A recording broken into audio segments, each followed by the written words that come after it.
محترم مفتي صاحب علي احمد ورور چې د کابل دروازې څخه را سره تماس نیولی و د پوښتنه کوله چې که د سړي څخه ډېر لمونځونه قضا سوي وي دا لمونځونه به دی څنګه راګرځوي که یې طریقه راته وښیاست مهرباني به مو وي. لمونځونو قضا چې ډېره سي ته به تعین د هغه ورځې د تاریخ که یې د فلاني تاریخ د ماپښین لمونځ دا راګرځوم د فلاني تاریخ د مازدیګر لمونځ دا تعین به کوې او که چیرې داسې وي چې دا تعین در باندې سخت و لمونځونه ډېر دي تاریخ یې نه در معلومېږي نو بیا به داسې وایه په نیت کې چې د اول قضایي ماپښین د اول قضایي مازدیګر د اول قضایي سهار مثلا په ټولو کې به اول وایه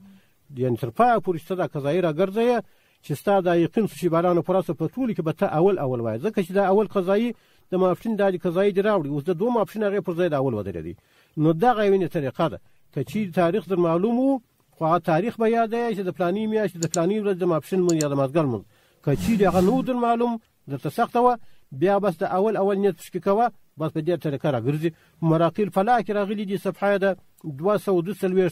وإذا كثرت الفوائد يحتاج لتعيين كل صلاة يقضيها كقوله أصلي الظهر الاثنين تاريخ كذا فإذا أراد تسهيل الأمر عليه نوى أول ظهر عليه نو على تبين ذات طريقة وتيش هذا شيء أول خداش هذه تبين ذات تعين وكي كتعين مرتسخفي بيعرنو ده أول نتفكي يا ده آخر كأول نتفكي كآخر نتفكي فأرمان ذيك الشيء ده أول ما بشن كذا يصير ده أول ما أصغر كذا يصير ده نتفكي فدي إن شاء الله أغا كذا يشدي غرق. تعليم الإسلام